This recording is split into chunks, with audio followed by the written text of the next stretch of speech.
오늘부터 몇 주가 될지는 모르겠지만은 결박풀기라는 주제로 여러분과 함께 철야때마다 말씀을 나누려고 합니다. 내 인생의 결박풀기. 오늘은 첫 번째 시간인데 두려움을 주제로 말씀을 여러분과 나누겠습니다. 두려움. 결박이 묶인 인생은 주도적이지를 못합니다. 자, 누군가에게 묶여 있다.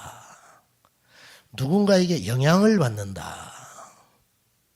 의외로 집안에서 아내들이 남편한테 눌려 있다는 것을 제가 목회를 하면서 많이 알게 됐어요. 아내들이 남편한테 눌려 지내요. 순종이 아니고 눌려 지내는 거예요. 일전에 제가 말씀드린 대로 제 아는 권사님은 믿음이 아주 좋습니다. 신실하시고. 근데 이분이 남편에 대한 두려움에 꽉 사로잡혀 있는 걸 제가 봤어요. 왜 그런가? 결혼하고 신혼여행 때 싸움을 했는데, 싸울 수 있잖아요. 뜻이 안 맞아서. 이 남편 되는 분이 가위를 얼굴에다 던져버렸어요. 맞지는 않았어요. 맞지는 않았는데 이게 지나가면서 그 공포감 그대로 남편한테 수십 년을 죽어 지내는 거예요.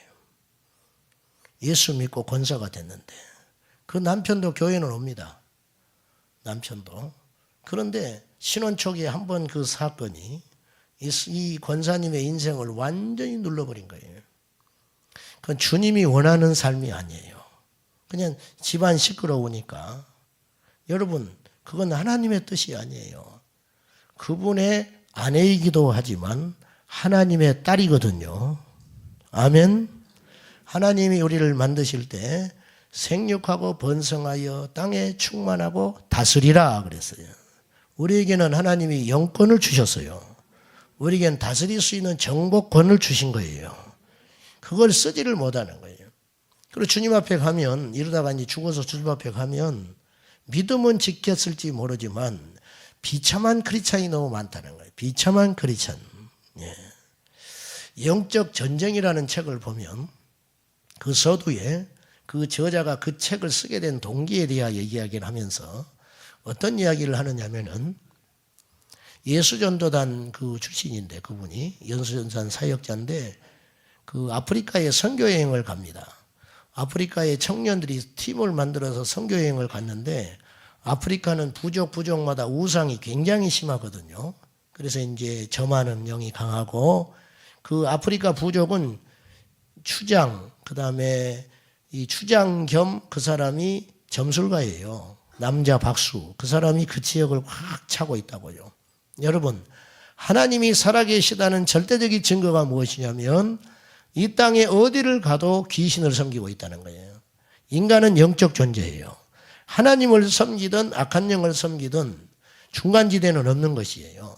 그런데 이제 이 청년들이 전도여행을 가가지고 그 부족에 들어가가지고 찬송을 하면서 행진하고 복음을 전했습니다. 그때 거기에 이 자리를 수십 년, 영적으로는 뭐 수천 년도 되겠지요.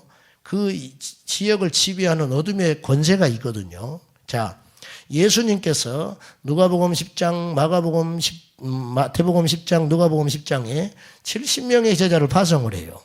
그래서 70명이 둘씩 짝을 져서 파송을 해갔는데 가서 무슨 일을 합니까? 복음을 전하고 귀신을 쫓아내고 능력을 행하고 병든 자를 고치고 돌아올 때 선교 보고대회 하는 거예요. 전도 보고대회를 할 때에 주님께서 그 보고를 들으시고는 이렇게 말하세요. 공중에서 사단이 떨어지는 걸 보았다 그랬어요. 자, 우리가 영적으로 무장하여 가면 그 지역에 진치고 있는 어둠의 영은 떠나가게 되는 거예요. 싸움이 일어나는 거예요. 싸움. 이 청년들이 행진하면서 복음을 전했습니다. 근데 그 지역에 이제 꽈리를 틀고 있는 오래된 영이 있죠. 당연히 있죠. 그 추장이, 그 점술가가, 점쟁이가 저주를 퍼부었어요. 전도하는 예수전도단 청년들을 향해 저주를 퍼부었어요. 그날 저녁에 이 같이 갔던 전도대원 남자 청년 하나가 그날 저녁에 시름시름 앓더니 그 다음날은 의식불명이 되어버렸어요. 아프리카에서. 병원도 멀지요. 그래서 위급한 상황이라 의식이 불명이 되고 그러니까 어떤 감염이 되어버리는 거예요. 의학적으로. 그래서 병원에 이제 응급실에 도시에 있는 아프리카 도시에 있는 응급실에 하루아침에 혼수 상태가 돼가지고 의식이 없어져 버리는 거예요. 병원에서 말하기를 이거는 치료 불가능하다. 또 치료된다 할지라도 평생 어눌한 상태로 반식물인간으로 누워서 지내야 할 가능성이 많다. 청명하고 똑똑하고 믿음이 충만했던 이 청년이 영적 공격을 받아가지고 이렇게 쓰러져 버린 거예요. 기가 막힌 일이죠. 하루아침에 전도하러 왔다가 전도대원이 그런 일을 당했다고 생각해 봐요.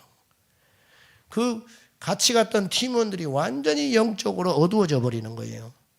한번 생각해 봐요. 어떻게 하겠어요, 이게. 승리해도 시원찮은 판인데 전도하러 갔다가 영적으로 당해가지고 이렇게 몸에 이상이 와서 그것도 뭐 다리가 부러지는 정도가 아니고 그냥 누워가지고 평생 멀쩡한 청년 하나가 인생이 망치게 되어버렸으니 어떻게 할 거예요?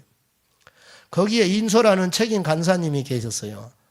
그분이 이제 면회 가니까 마음이 참담하지요. 자기가 책임자인데 이제 부모를 어떻게 만날 거예요? 이런 상태로 돌아가서. 또 하나님의 영광이 얼마나 땅에 떨어지는 일이에요. 이게 어떻게 할 거예요? 그런데 그때 퍼뜩 지나가는 게 있었어요. 이 간사에게. 이것은 영적 공격이다. 병원에서는 바이러스라 이야기하고 감염이 되었다고 하지만 이건 영적으로 공격당하는 것이다. 그리고는 그 자리에서 예수의 이름을 부르고 기도하고 축사를 했어요. 그리고 돌아왔어.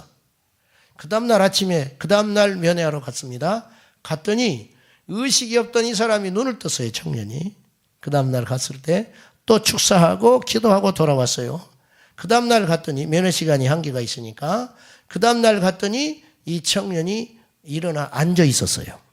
근데 말은 못해. 몽롱한 상태로 일어나 앉아 있었어요. 그 다음날 갔을 때 이 청년이 걷고 뛰었습니다. 여러분, 예수의 이름으로 이런 일이 일어난다는 거예요. 우리가 악한 마귀를 대적할 때 이제 저를 교만하다고 생각하지 마시고 저는 한 번도요 이렇게 이제 악한 영에 시달리는 사람을 대면할 기회가 종종 있어 왔습니다. 지금까지. 그런데 이제 부교육자일 때도 그랬는데 한 번도 제 마음속에 두려워하거나 혹은 이것을 내가 기도해가지고 잘못되면 이놈이 나한테 달라붙으면 어떡하지? 이런 생각을 해본 적이 없어요. 나가고 안 나가고는 두 번째예요. 무슨 말인지 이해되시죠? 그건 하나님이 하시는 것이에요. 우리가 어떻게 합니까? 아무런 힘이 없지요, 우리에게는. 한 번도 진다는 생각 안 해봤어요. 한 번도 어설프게 건드렸다가 나한테 달라붙으면 어떡하지? 이런 생각 해본 적 없어요. 제가 대단한 믿음이 있어서 그런 것이 아니라 예수 이름의 권세를 믿기 때문이에요. 사람들이 함부로 기도하다가 달라붙는다고 걱정하고 이제 이렇게도 하고 그러는데 우리가 믿는 신앙은 그런 미신 나부랭이가 아니에요. 우리가 믿는 신앙은 말씀 위에 굳게 선 확신입니다. 천하의 제일 큰 이름, 세상에서 가장 강력한 이름, 예수의 이름. 성령 받으십시오. 성령 충만받고 은혜 충만하고 우리 안에 영적 힘만 생기면 우리의 적의 크기가 문제가 아니에요. 우리가 강하면 어떤 원수도 이깁니다. 지금 이 시대는 영적 전쟁에 있다는 사실을 꼭 기억하시고 우리가 예수를 믿고도 결박에 놓일 때가 있다. 예수를 믿고도 행복하지 않아요. 예수를 믿고도 승리하지를 못해요. 구원은 받아요. 구원은 받아. 응답도 때때로 받아요. 그러나 강력한 응답은 못 받는 거예요. 이 땅에 하나님의 자녀의 권세를 누리고 살지는 못한다는 거예요. 좀 다른 이야기지만 한 말씀 드릴게요. 사업하는 분들 계시죠? 지도력을 발휘해야 하는 분들 계시잖아요. 가정의 가장, 또 회사의 어떤 중직들, 어떤 직원들을 두고 부려야 하는 사람들, 그런 사람들이요 영권을 가져야 됩니다. 영역을 가져야 됩니다. 사업하는 사람들도 영적인 능력을 가져야 돼요. 왜? 상대하는 사람이 세상에 속한 사람이잖아요. 세상에 속한 사람들을 우리가 무엇으로 어떤 영업력으로 이게 뭐 술을 대접하겠습니까? 뭘 하겠습니까? 뇌물을 주겠습니까? 아니에요. 하나님의 이름으로 영적 능력으로 우리가 승리해야 되는 거예요. 노력하는데 일이 안 풀리는, 노력하는데 고생은 고생대로 하는데 99% 갖다 떨어져 버린다. 이런 일이 계속 반복이 된다고 하는 것은 영적으로 공격받고 있는 거예요. 물론 모든 일이 다 영적인 건 아니에요. 그러나 그런 각도로도 한번 생각해야 돼요. 주께서 주시는 축복을 막고 있는 거예요. 다니엘이 기도했을 때 21일 동안 기도 응답을 막고 있는 어둠의 바사국으로 표현된 어둠의 영이 있었어요. 하나님은 주셨는데 우리가 받지를 못하는 거예요. 하나님은 우리에게 이미 응답하셨는데 우리가 누리지 못한다. 왜? 방해꾼이 있다. 방해꾼. 이 방해꾼은 사정한다고 떠나는 게 아니고 주님께 청구한다고 떠나는 게 아니라 예수의 이름으로 우리가 물리칠 때 떠나가게 된다는 거예요. 자, 우리 주님은 무한한 능력이 있습니다. 믿으십니까? 그리고 우리에게 그 권세를 허락해 주셨어요. 그런데 때때로 주님은 직접 전투에 임하지 않으세요. 우리에게 맡기실 때가 있어요. 예를 들면 이렇게 표현할 수 있어요. 최전방 전쟁터에 나를 보냈어요. 그런데 후방에 있는 우리 주님은 무한한 능력과 권능을 갖고 계세요. 그때 내가 공격을 당하는 거예요. 전방에서. 그러면 전화할 거 아니에요. 무전을 칩니다. 나를 도와달라고, 빨리 해달라고. 그런데 알았어, 기다려. 그리고 폭격은 해줄 수 있죠. 그러나 내 눈앞에 있는 원수는 내가 방아쇠를 당겨서 싸울 수 있어야 한다는 거예요. 그 싸움은 아무리 강한 최고 사령관이라 할지라도 후방에서 직접 싸워주시지 않아요. 이게 영적 원리가 그럴 때가 있다 이거죠. 하나님은 우리에게 맞서기를 원하세요. 우리가 승리하기를 원하신다 그 말입니다. 결박에 묶인 인생은 주도적이지는 못해요. 묶여 있으니까 어딘가 모르게 누군가 영향을 받아요. 저 사람이 인상을 쓰고 다니면 그것이 내게 아무렇지도 않아야 되거든요. 인상을 쓰든지 말든지 저게 뭐. 근데 그 사람이 인상을 쓰면 내가 고통을 받는 거예요. 묶여 있는 거예요. 이걸 이제 소울타이라고, 영적으로 소울타이, 혼의 묶임. 그럼 마귀는 그걸 이용해요. 교묘하게 이용합니다. 가정에서 아내가 말 없이 남편을 잡아버리는 경우가 있어요. 분위기로. 요놈은 하여튼 말 안 하면 일주일 가버리는 거예요. 그러니까 남편이 너무 피곤하니까 그냥 져주는 거예요. 들어주는 거예요. 양보하는 거예요. 건강한 거 아니에요. 절대 건강한 게 아니에요. 딱 이렇게 해버리거든요. 고집. 건강하지 못하죠. 그리고 그 집안 분위기가 쑥대밭이 돼버리는 거예요. 교회도 마찬가지. 몇 사람이 그런 사람이 있으면 교회가 굉장히 영적으로 고통스럽습니다. 결박에 자기도 모르게 마귀짓을 하는 거예요. 자기도 모르게 영적 영향력을 그렇게 잡아간다고 말이에요. 결박에 묶인 인생은 두 번째로 풍성한 인생을 살지 못해요. 풍성하지 못하죠. 당연히. 솔로몬은 화려했지만 풍성하지 못했습니다. 이해되십니까? 전도서 1장의 2절에 헛되고 헛되며 헛되고 헛되니 모든 것이 헛되다. 아니 솔로몬이 그런 말 하면 어떻게 해요? 모든 것을 누려봤는데 사도 바울은 빌립보서 4장에서 무슨 말을 합니까? 내가 부한 데 처하기도 하고 가난한 데도 처해봤다. 그런데 나는 오직 주 안에서 자족하기를 배웠다. 그리고 바울이 놀라운 고백을 해요. 빌립보 교회의 편지를 보면서 로마 감옥에 갇혀있던 바울이 구류 생활하는 바울이 빌립보에 편지를 보내면서 나에게는 모든 것이 풍부하다 그래요. 여러분 감옥에 있는 사람이 뭐가 풍부합니까? 몸은 감옥에 갇혔지만 풍성한 삶은 가능하다는 거예요. 가난함이 여러분의 영적 침체를 가져오지 않도록 해야 됩니다. 요즘에 안 풀리는 어떤 일들이 나의 기도 생활을 방해하면 안 돼요. 별개입니다. 아멘. 크게 아멘 하시오. 별개라고. 하나님께 예배하는 것과 기도하는 것과 내 삶의 컨디션하고는 별개라고 말이에요. 주님을 바라보는 것과 즉 영적 삶과 내 삶의 이것이 연결이 되면 굉장히 어렵습니다. 끊어야 됩니다. 단절해야 돼요.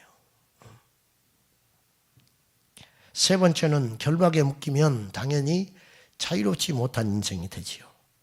요한복음 8장 31절 32절에 뭐라고 그랬어요? 자기를 믿는 제자들에게 주님 말씀했어요. 진리를 알지니 진리가 너희를 자유케 하리라. 이 자유로운 삶이거든요. 진리는 생명이고 생명은 길이에요. 주님 안에 거하는 삶. 네 번째로 결박이 묶여있는 인생은 끊임없이 요동치는 삶을 살 수밖에 없어요. 제가 자주 그런 표현하지요. 아침에는 천국에 있다 저녁에는 지옥에 떨어진다고. 계속 요동치는 인생이에요. 말씀이 들어가고 믿음이 자라고 영적으로 단단해지고 훈련이 들어가면 어떤 걸 볼 수 있냐면 기복이 없어요. 저 사람이 저렇게 힘든지를 몰라요. 할렐루야. 그렇게 힘들었어? 이게 믿음이에요. 얼굴에 아주 써 있어. 나 힘듦. 그렇게 써 있고 훈장처럼 달고 교회로 온다고. 그게 무슨 자랑이라고. 네? 정서적으로 위로하고 격려는 해줄 수 있지만 계속 그렇게 살면 평생 그렇게 살다 마는 거예요. 그거를 초월해야 돼요.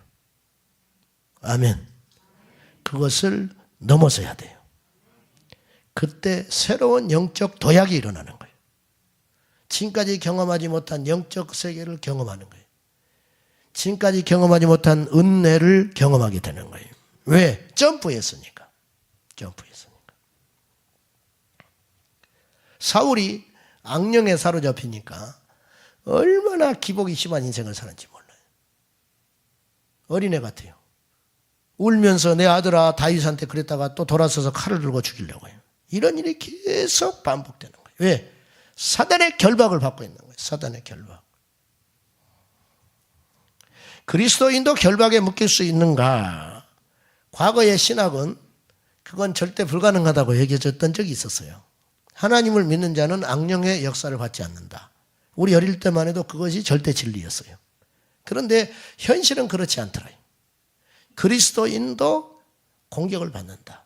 어떤 의미에서 그리스도인은 영적으로 더 공격받습니다. 신천지나 이단들이 교회 붙은 데만 공격하고 다니죠. 교회 붙은 데만. 그렇듯이 악한 마귀가 예수 믿는 우리도 공격한다. 베드로전서 5장 7절에 사도 베드로는 말씀했습니다. 깨어라 근신하라. 너희 대적 마귀가 우는 사자와 같이 두루 삼킬 자를 찾느니라. 이때 너희 대적이 마귀다. 너희가 누구냐? 비그리스도인이 아니에요. 믿는 자들에게 보낸 편지거든요. 믿는 우리의 대적이 마귀다. 그러면 그 마귀는 우리를 공격한다. 우리를. 그리스도인도 능히 속을 수 있고 그리스도인도 능히 결박에 묶이는 인생을 살 수 있다. 구원은 건드리지 못해. 예수의 피로 말미암아 생명을 얻었기 때문에 구원은 건드리지 못하지만 마귀는 우리를 비참하게 무너지게 실패하게 좌절하게 슬프게 낙심하게 능히 만들어서 영향력 없는 크리스찬으로 복음을 전하고 가정을 새롭게 하고 일가 친척을 구원해야 할 사명을 받은 우리들을 힘을 쓰지 못하게 해버린다는 거죠. 이게 사단의 목표라는 거예요. 우리 주변에도 그런 사람들이 다수에 있을 수 있습니다. 예수께서 오셔서 하시는 일은 우리를 해방시키는 일이었습니다.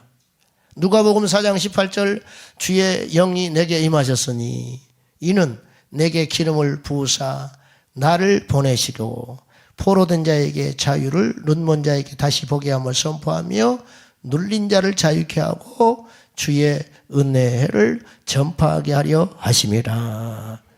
왜 우리가 찬송을 뜨겁게 해야 되냐면 눌림을 이겨야 되기 때문이에요. 찬송 안 하면 답답해 나는요. 맥없이 하고 있는 거 보면. 기도를 왜 뜨겁게 해야 되냐면 기도해야 눌린 내 영이 살아나는 거예요. 근데 기도가 약해요. 기도가. 뭐 소리만 크게 지른다고 기도가 세지는 건 아니겠지요. 네. 그러나 일단 내게 부르짖어야 할 거 아니에요. 주께 부르짖을 때 내 영이 강하게 되는 거예요. 아멘. 네. 은혜 받은 사람하고 은혜 받지 못한 사람은 예배의 태도가 다르다고요. 예배의 태도가. 네. 여러분 세상적으로는 대단한 학식과 세상의 어떤 위치를 갖고 또 사회적인 어떤 영향력이 있을지 모르나 그건 영적인 것하고는 별개라고 말해요. 영적인 것은. 어린아이도 은혜 받으면 달라지는 거예요. 어린아이도 은혜 받으면 영권이 생기는 겁니다. 네. 목회자도 영권이 없으면 치고 패배하고 무너지고 쓰러지는 거예요. 이 시대는 영권을 가져야 하는 시대라는 거예요. 우리가 이런 영의 능력을 갖지 못하면 농락을 당하는 거예요. 계속 원수 마귀가 농락하는 거예요. 내가 태권도 사범인데 내 자식은 밖에 나가서 계속 두들겨 맞고 와요. 그럼 어떻게 할 거예요? 속이 안 터지겠어요? 속이? 그러면 내가 대신과 싸워줄 수 없잖아. 애들 싸움에. 예. 이왕이면 내 자식이 이기고 승리하고 돌아와야 되지 않겠어요? 하나님의 자녀된 우리에게 주께서 권세를 주셨어요. 예수 이름의 권세, 말씀의 권세, 기도의 권세, 예배의 권세, 찬양의 권세 주셨잖아요. 이걸 사용해서 우리가 영적 영향력을 극대화해서 우리 스스로 성령님과 더불어 승리해야 된다 그 말입니다. 이것이 하나님의 뜻입니다. 하나님의 뜻. 복음이란 복된 소리라 할 수 있는데 한마디로 말하면 복음이란 뭐냐? 아까 눌리고 포로되고 상하고 눌려있는 영혼들이 있었잖아요. 그 영혼들을 자유케 하기 위해서 우리를 부르신 거예요. 기름을 부으시고 성령이 임하시는 사역이죠. 그 일을 하라고. 네. 눌린 자들이 얼마나 많은지 몰라. 이 세상에는 눌린 자, 죄에 눌리고 자기 의에 눌리고 육신의 정욕에 눌리고 눌려있는 백성들이 셀 수 없이 많잖아요. 얼마나 영적으로 눌려있는 사람들이 많습니까? 이 시대에. 예. 그런 사람들을 해방시키는 것이 뭐냐? 복음이다. 복음. 로마서 1장 16절에 내가 복음을 부끄러워하지 아니하노니 이 복음은 모든 믿는 자에게 구원을 주시는 하나님의 능력이 됨이라. 세상에서 제일 강한 게 뭐냐? 복음입니다. 복음이 들어가면 어둠의 역사가 물러가요. 귀신 들린 딸이 있었어요. 말씀을 공부합니다. 창세기 1장부터 쭉 공부하는 거예요. 거부하지요. 공부하고 읽고 암송하고 계속 듣던 안 듣던 말씀을 전할 때 언제 사단의 결박이 풀어져서 떠나가 버렸냐? 창세기 3장에 사단의 역사가 나오거든요. 말씀이 들어가니까 어둠의 영이 견디지를 못하는 거죠. 하나님의 말씀은 칼이요. 하나님의 말씀은 능력이라 그 말입니다. 복음은 예수 그리스도입니다. 로마서 3장 23절에 모든 사람이 죄를 범하였으며 하나님의 영광에 이르지 못하더니 원인도 모르게 우리가 죄인 되어 있는 거예요. 어느 날 죄인은 감옥에 가는 거죠. 죄인은 결박당하는 인생이 되는 것이죠. 우리도 모른 채 흑암에 갇혀서 왜 망하는지도 모르고 왜 죽는지도 모르고 왜 병든지도 모르고 왜 실패하는지도 모르고 비참하게 사는 우리들에게 모든 사람이 죄를 범하였으며 하나님의 영광에 이르지 못하더니 그리스도 안에 있는 구속으로 말미암아 의롭다 함을 값없이 의롭다 함을 얻는 자가 되었느니라. 내게 백조의 빛이 있는데 어느 아침에 눈 떠보니 그 빛이 탕감됐다는 거예요. 이게 복음의 능력입니다. 내가 영원히 죄를 지어서 지옥에 갈 수밖에 없는 존재였다는 거예요. 그런데 이 죄를 담당한 분이 계시다는 거예요. 누가? 예수 그리스도. 이사야 53장에 그가 찔림은 우리의 허물을 인함이요 그가 상함은 우리의 죄악을 인함이라. 그가 징계를 맞음으로 우리가 평화를 누리고 그가 채찍에 맞음으로 내가 나음을 입었도다. 왜 우리가 기도하면 낫느냐? 왜 우리가 기도하면 결박에서 해방되느냐? 이유는 한 가지예요. 예수님께서 우리를 대신하여 채찍 맞고 결박을 당하시고 억울함을 당하시고 속상함을 입으셨기 때문에 너희는 그렇게 살지 말라고 말입니다. 이것이 승리입니다. 우리는 욕심을 부려서 부자가 되고 성공하는 삶을 살자는 게 아니고요. 예수님 안에서 자유하고 풍성한 삶을 살자는 거예요. 없어도 행복할 수 있어요. 저는 우리 대모를 보면서 그런 걸 느꼈어요. 정말 가난해요. 너무너무 가난해. 부산을 저는 그분 때문에 처음으로 가봤지만은 아는 사람은 알더라고요. 부산 청학동. 완전히 판자촌. 집이 이렇게 계단식 밭 있지 않습니까? 계단식으로 이렇게 생겼어요. 차가 가면 옛날엔 차가 많지 않았으니까 상관없었지 모르는데 지금은 제가 볼 때 그 골목에 차 못 들어갈 것 같아요. 차가 들어가면 저쪽에서 비껴나갈 데가 없어요. 길이 좁아서. 넓힐 수도 없어. 계단으로 이렇게 지었기 때문에. 그리고 그 주변에 사는 사람들은 전부 배 타는 사람들이 많아요. 배 타는 사람. 제일 박한 일을 하는 거지요. 어려운 일들을. 그런데 저는 그분에게서 복음의 능력을 봤어요. 남편이 월급을 받아서 보내주면 알뜰하게 살지만 하나님 앞에 과감하게 쓸 때는 써요. 구제하고 베풀고 놀랄 만큼 써버려요. 그리고는 걱정하지 않아요. 자기의 안 먹는 거, 뭐 자녀 교육하는 거 어쩌는 거 전혀 신경 쓰지 않아요. 놀라운 것은 하나님이 다 책임지시더라는 거예요. 그 하나님이 우리 하나님이에요. 막내 딸이 있었어요. 공부를 썩 잘하지를 못했어요. 근데 옛날에 영도 여상이 그래도 취업이 잘 되는 명문이래. 그 당시. 영도 여상을 보내고 싶은데 실력이 없는데 뭐 가면 100% 떨어지는 걸 어떻게 해요. 그래서 학교에 가 사정을 했더니 안 써주죠. 원서 쓰면 떨어지는 걸 왜 앞길을 막을 일이 있냐고. 이만해도 떨어지면 완전히 삼류학교로 가야 되는데 그러지 말고 다른 데 안전한 데 가는 게 낫다. 이 권사님이 하나님께 기도하기 시작했어요.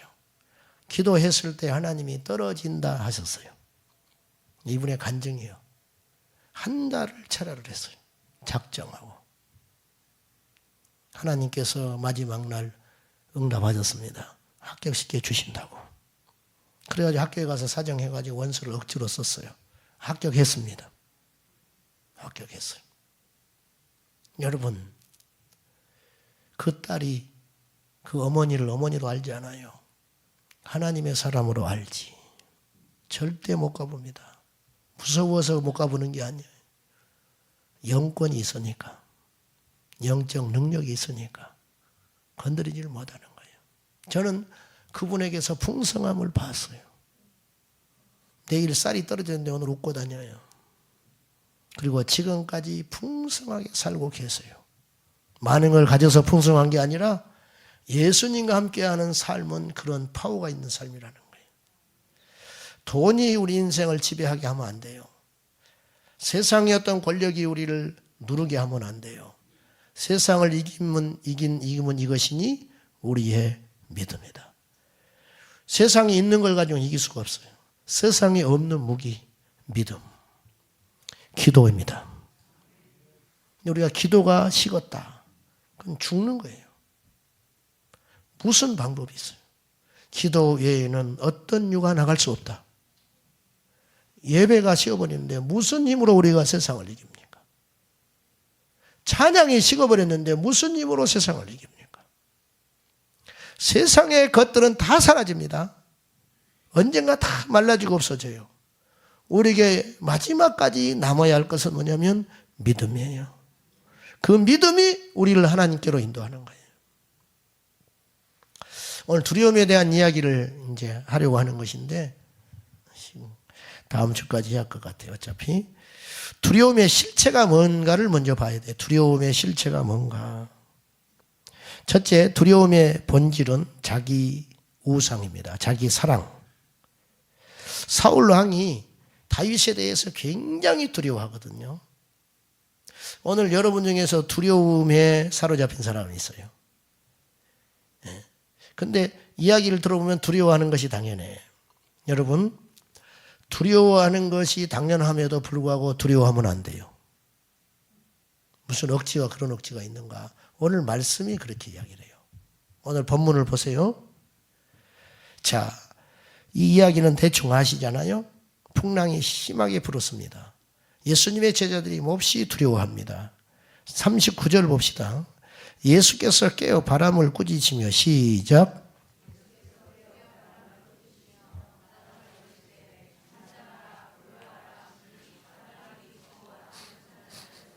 40절.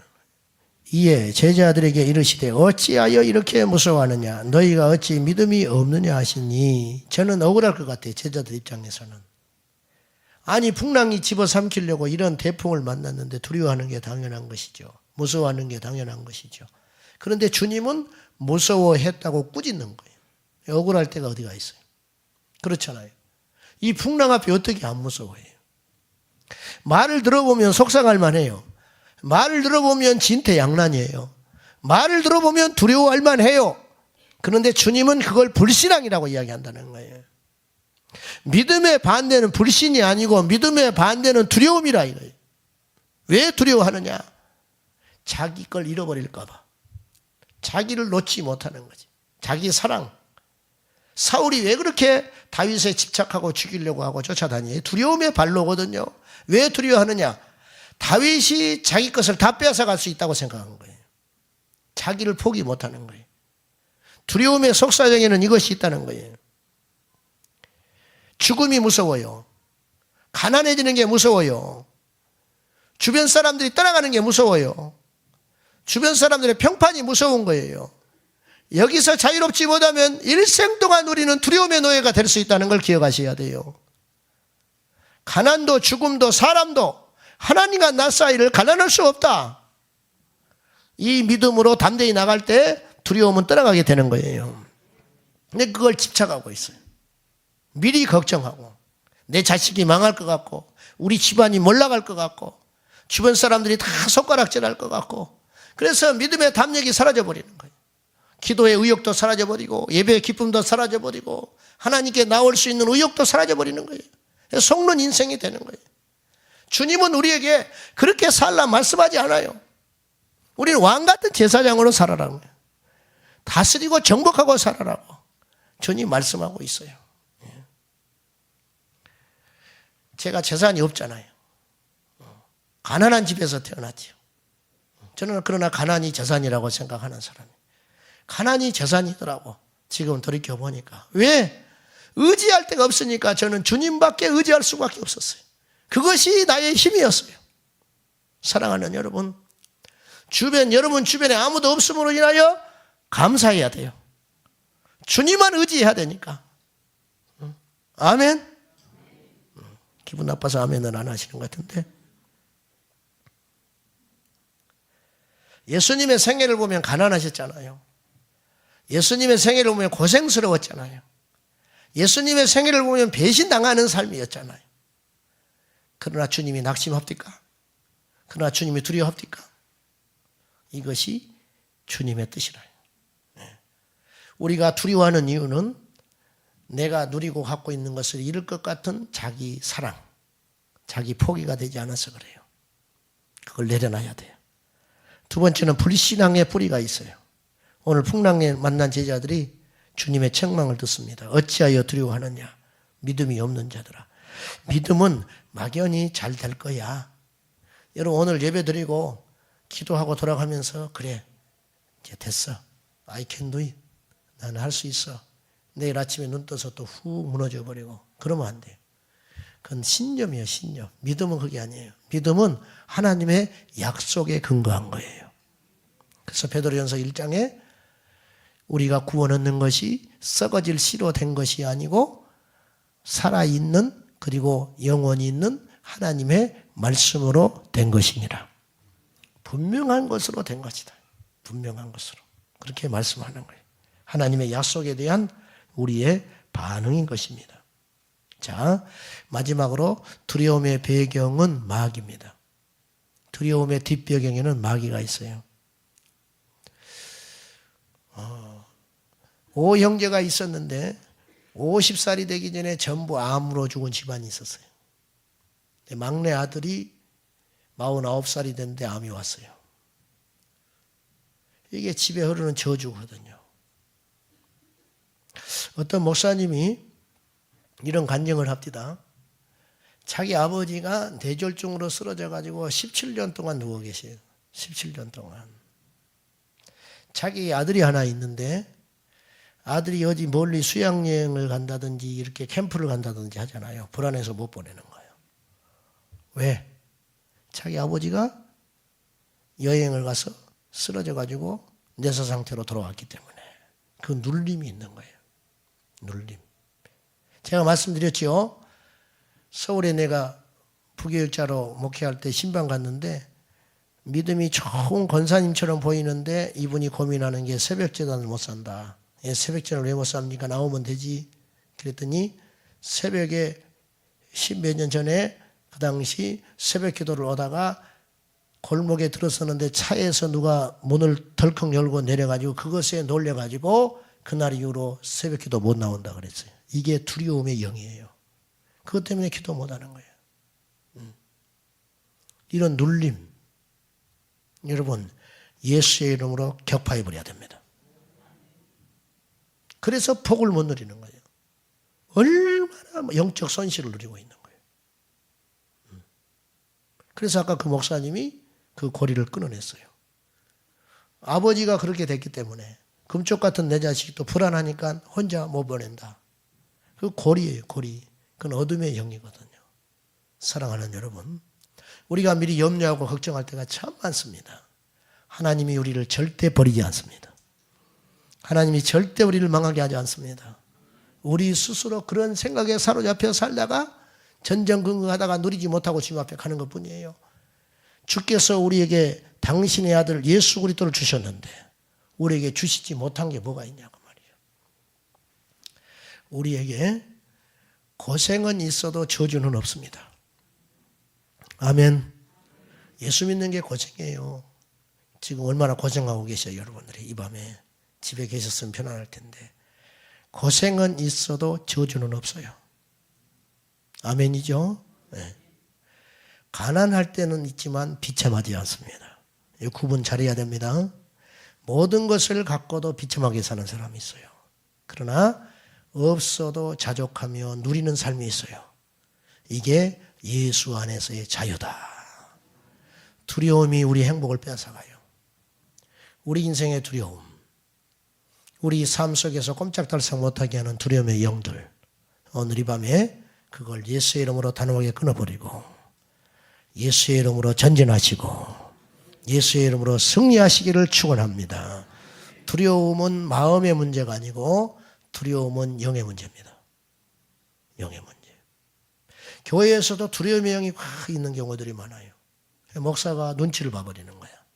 설교할 때. 그러면요, 영권이 약해져요. 결국은 목회자가 피해를 보는 게 아니라 그 성도들이 피해를 봐버리는 거예요. 성도들이. 눈치 보는데 뭘 말씀이 있겠어요. 리더들이 다스림의 권세를 하나님이 주셨는데 그걸 누리지를 못해요. 가지고 자꾸 맞춰주는 거, 사람이. 그 끌려다니는 거예요. 아무것도 되는 일이 없어요. 교회는 하나님의 질서에 따라 하나님이 통치하는 곳이에요. 우리 가정도 하나님이 통치하는 겁니다. 우리 자녀들도 부모의 권위를 통해서 통치하는 거예요. 아멘이죠? 우리 부모들은 영적 권위를 이 밤에 회복하십시오.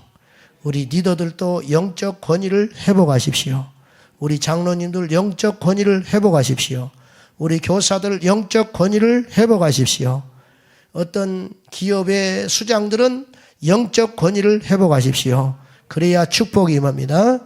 따라합시다. 두려움의 영은 예수의 이름으로 떠나갈지어다. 할렐루야. 오늘 이 밤에 이 말씀 붙들고 두려움이 우리 인생에서 완전히 떠날 때까지, 그때까지 기도하다가 자유하여 여러분이 결박이 풀어졌다 느껴질 때까지 강력한 기도가 여러분 안에 있어지시기를 주님의 이름으로 축원합니다.